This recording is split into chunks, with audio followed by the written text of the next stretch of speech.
Num mundo repleto de informações irrelevantes, a clareza se torna um poder fundamental. Embora qualquer um possa participar do debate sobre o futuro da humanidade, manter uma visão lúcida é um desafio. Muitos nem percebem a existência do debate ou suas questões cruciais, impossibilitados de investigá-las devido às urgências da vida, trabalho, família, etc. A história, implacável, não poupa ninguém das consequências das decisões tomadas em sua ausência. Como historiador, não posso oferecer comida ou roupas, mas posso proporcionar clareza, equilibrando o jogo global e incentivando a participação no debate sobre o futuro da nossa espécie. Meu primeiro livro, Sapiens, investigou o passado humano e a ascensão do homem à dominação da Terra. Homo Deus, meu segundo livro, explorou o futuro a longo prazo, a transformação dos humanos em deuses e o destino da inteligência e consciência. Este livro, contudo, se concentra no presente e no futuro imediato. Quais são os maiores desafios e escolhas atuais? Onde devemos focar nossa atenção? O que ensinar às novas gerações? 7 bilhões de pessoas têm 7 bilhões de agendas. Uma mãe solteira em Mumbai se preocupa com a próxima refeição, refugiados no Mediterrâneo buscam terra firme. Um homem em um hospital lotado em Londres luta pela próxima respiração. Seus problemas são mais urgentes que o aquecimento global ou a crise da democracia liberal. Este livro não oferece soluções para todas as angústias individuais, mas busca analisar as grandes forças que moldam as sociedades globalmente e influenciarão o futuro do planeta.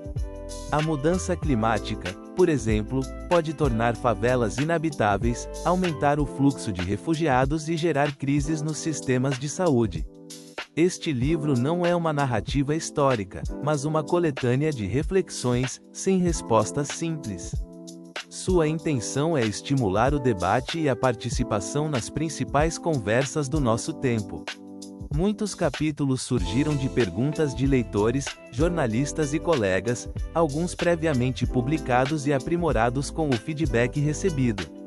Tópicos como tecnologia, política, religião e arte são abordados, celebrando a sabedoria humana e destacando sua estupidez. A questão central permanece: o que está acontecendo no mundo e qual o significado profundo dos eventos? Questões como a ascensão de Donald Trump, a epidemia de fake news, a crise da democracia liberal, o retorno de Deus, a possibilidade de uma nova guerra mundial, a dominação global, Ocidente, China, Islã, a política migratória europeia, a eficácia do nacionalismo em resolver problemas de desigualdade e mudanças climáticas, e o terrorismo são abordadas. Embora a perspectiva seja global, o livro enfatiza a conexão entre grandes revoluções e a vida interior dos indivíduos. O terrorismo, por exemplo, é um problema de política global e um mecanismo psicológico interno, manipulando o medo na mente de milhões. Da mesma forma, a crise da democracia liberal ocorre nos parlamentos e nos neurônios. O livro analisa a conduta individual e social. Um mundo global exerce uma pressão sem precedentes sobre a moralidade pessoal. Nossas ações diárias influenciam a vida de pessoas e animais no outro lado do mundo, e gestos aparentemente insignificantes podem desencadear eventos globais, como a autoimolação de Mohamed Bouazizi e o movimento #MeToo. A dimensão global da vida pessoal torna crucial a revelação de nossos vieses, privilégios e cumplicidade em opressões institucionais. Mas como encontrar um terreno ético sólido num mundo que escapa ao controle humano e desconfia de todos os deuses e ideologias? No final do século XX, o liberalismo parecia vitorioso sobre o fascismo e o comunismo. Democracia, direitos humanos e capitalismo pareciam destinados a conquistar o mundo. Mas a história deu uma reviravolta inesperada. O liberalismo enfrenta uma crise de credibilidade em meio às revoluções na tecnologia da informação e biotecnologia, que podem em breve expulsar bilhões do mercado de trabalho e solapar a liberdade e igualdade. Algoritmos de Big Data podem criar ditaduras digitais, concentrando o poder em uma minúscula elite e relegando a maioria à irrelevância. Embora tenha explorado essa fusão em Homo Deus, aquele livro focou no longo prazo, enquanto este analisa a crise social, econômica e política mais imediata. O interesse aqui é menos na criação da vida inorgânica e mais na ameaça ao estado de bem-estar social e instituições como a União Europeia. O livro destaca as ameaças e perigos das novas tecnologias, enquanto corporações e empreendedores tendem a exaltar suas criações. Na segunda parte, examinamos possíveis respostas. A inteligência artificial pode criar uma comunidade global que salvaguarda a liberdade e igualdade? Deveríamos fortalecer o Estado-nação ou buscar esperança em tradições religiosas antigas? Na terceira parte, reconhecemos que, apesar dos desafios, a humanidade pode enfrentar a situação se controlar os medos e a arrogância nas opiniões. Essa parte investiga as ameaças do terrorismo e guerras globais, e os vieses e ódios que as causam. A quarta parte enfrenta a pós-verdade e questiona nossa capacidade de compreender desenvolvimentos globais e distinguir o certo do errado. A quinta e última parte analisa a vida na era da perplexidade, quando as antigas narrativas históricas desmoronaram e nenhuma nova surgiu. Onde estamos? O que devemos fazer? Que habilidades precisamos? Considerando o que sabemos e não sabemos sobre ciência, Deus, política e religião, o que podemos dizer sobre o sentido da vida hoje? Isso parece ambicioso, mas o Homo sapiens não pode esperar. A crise ecológica, a ameaça de armas de destruição em massa e o surgimento de novas tecnologias disruptivas não permitem mais debates indefinidos sobre o sentido da vida.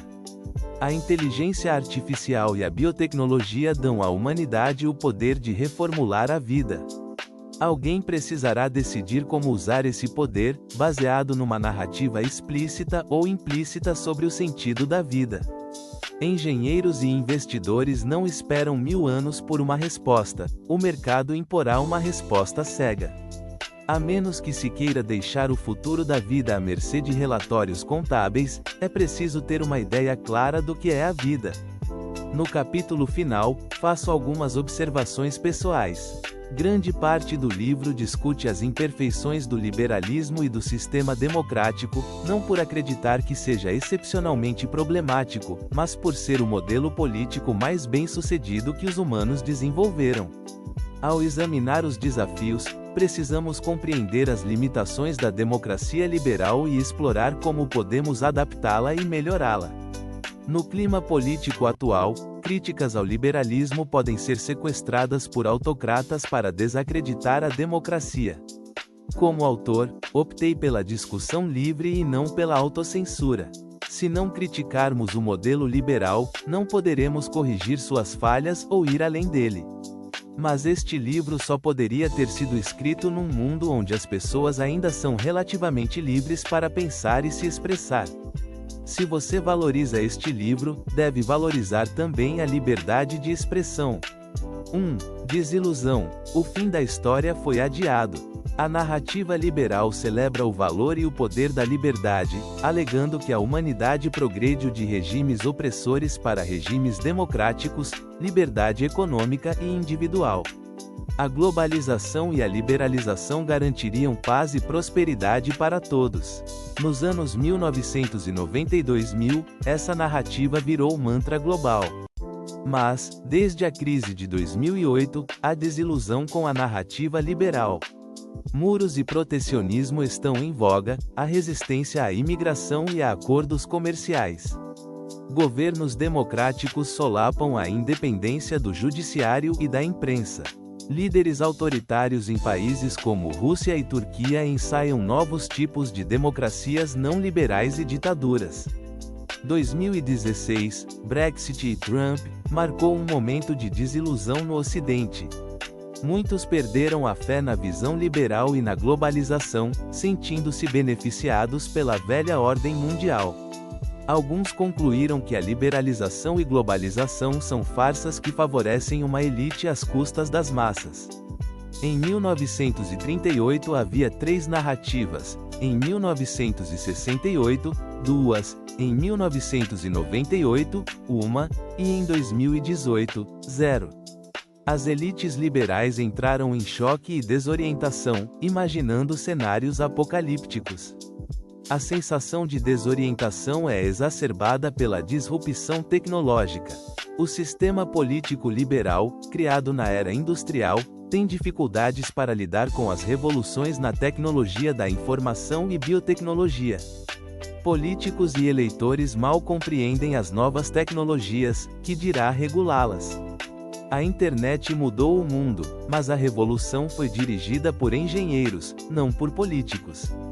O sistema democrático está se esforçando para entender e lidar com o advento da inteligência artificial, IA, e a tecnologia de blockchain. Computadores tornaram o sistema financeiro tão complexo que poucos humanos o compreendem, e com a IA, pode chegar um ponto em que as finanças não farão sentido para os humanos. Que impacto isso terá no processo político? Redes peer-to-peer de blockchain e criptomoedas como o Bitcoin podem renovar completamente o sistema monetário, tornando reformas fiscais radicais inevitáveis. Os governos talvez tenham que inventar novos impostos. O sistema político conseguirá lidar com a crise antes de ficar sem dinheiro? As revoluções em biotecnologia e tecnologia da informação podem reestruturar não apenas economias e sociedades, mas também nossos corpos e mentes. No passado, tínhamos pouco controle sobre o mundo interior. Sabíamos construir represas, mas não podíamos deter o envelhecimento. As revoluções nos darão controle sobre o mundo interior, permitindo arquitetar e fabricar vida. Projetar cérebros, estender a vida e eliminar pensamentos. Ninguém sabe as consequências. Humanos são melhores em inventar ferramentas que em usá-las sabiamente. No passado, nossa manipulação do mundo exterior comprometeu o sistema ecológico. No futuro, a manipulação do mundo interior pode quebrar nosso sistema mental. As revoluções são feitas por engenheiros, empresários e cientistas que não compreendem as implicações políticas de suas decisões. Parlamentares serão capazes de assumir essas questões? No momento, parece que não. O poder disruptivo da tecnologia não é prioridade na agenda política. Na corrida presidencial de 2016 no EUA, a principal referência à tecnologia disruptiva foi o escândalo dos e-mails de Hillary Clinton. Donald Trump avisou que mexicanos e chineses iriam tomar empregos, mas nunca avisou que algoritmos iriam roubar o trabalho. Esse pode ser um motivo pelo qual eleitores no Ocidente estão perdendo a fé na narrativa liberal e no processo democrático. As pessoas comuns talvez não compreendam IA e biotecnologia, mas percebem que o futuro as está deixando para trás. No século XX, as massas se revoltaram contra a exploração. Agora temem a irrelevância. O Brexit e a ascensão de Trump podem demonstrar uma trajetória contrária às revoluções socialistas tradicionais. As revoluções russa, chinesa e cubana foram feitas por pessoas vitais para a economia, mas sem poder político. Em 2016, Trump e Brexit foram apoiados por gente que tinha poder político, mas temia estar perdendo seu valor na economia. Talvez no século XXI as revoltas populares sejam contra a elite econômica que já não precisa delas. É mais difícil lutar contra a irrelevância do que contra a exploração. A Fênix Liberal. Esta não é a primeira vez que a narrativa liberal enfrenta crise de confiança. Desde que passou a exercer influência global, segunda metade do século XIX, passou por crises periódicas. A primeira era de globalização e liberalização terminou com a Primeira Guerra Mundial. O liberalismo sobreviveu e emergiu mais forte, prometendo ser a guerra para pôr fim a todas as guerras. Depois veio Hitler, nos anos 1930 e início dos 1940, quando o fascismo pareceu invencível. A vitória sobre essa ameaça levou à seguinte: entre as décadas de 1950 e 1970, pareceu que o liberalismo estava nas últimas, e que o futuro pertencia ao comunismo. No fim, foi o comunismo que entrou em colapso. O mercado provou ser mais forte que o Gulag. Mais importante, a narrativa liberal provou ser mais flexível e dinâmica que suas oponentes. Triunfou sobre imperialismo, fascismo e comunismo ao adotar algumas de suas ideias e práticas. Em particular, aprendeu com o comunismo a expandir o círculo da empatia e valorizar a igualdade. No início, a narrativa liberal se preocupava com as liberdades de homens europeus de classe média, e parecia cega à situação da classe trabalhadora, das mulheres, das minorias e dos não ocidentais. Em 1918, quando Inglaterra e França falavam sobre liberdade, não tinham em mente os súditos de seus impérios. As demandas indianas por independência tiveram como resposta o massacre de Amritsar em 1919. Mesmo após a Segunda Guerra Mundial, liberais ocidentais tinham dificuldades em aplicar seus valores a povos não ocidentais. Em 1945, os holandeses, após 5 anos de ocupação nazista, enviaram um exército para reocupar a Indonésia. Não surpreende que muitos movimentos de libertação nacional tenham depositado suas esperanças nos comunistas de Moscou e Pequim. Aos poucos, a narrativa liberal expandiu seus horizontes, dando valor às liberdades de todos os seres humanos. À medida que o círculo de liberdade se expandia, reconheceu a importância de programas de bem-estar social no estilo comunista. A liberdade não vale muito sem uma rede de segurança social. Estados social-democratas combinaram democracia e direitos humanos com serviços de educação e saúde bancados pelos governos. Até os EUA reconheceram que a proteção da liberdade exige alguns serviços públicos de bem-estar social. No início da década de 1990, pensadores declararam o fim da história, afirmando que todas as grandes questões políticas haviam sido resolvidas, e que o pacote liberal de democracia, direitos humanos, livres mercados e serviços públicos de bem-estar social era a única opção. Mas a história não chegou ao fim. Depois do momento de Francisco Ferdinando, de Hitler e de Che Guevara, encontramos-nos no momento de Trump. Desta vez, a narrativa liberal não enfrenta um oponente ideológico coerente. O momento de Trump é nihilista. Enquanto todos os grandes movimentos do século XX tinham uma visão que abrangia toda a espécie humana, Donald Trump não oferece nada disso. Sua mensagem é que não é tarefa do EUA formular ou promover qualquer visão global. Os formuladores do Brexit dificilmente têm um plano para o futuro do Reino Unido, quanto mais para a Europa e o mundo.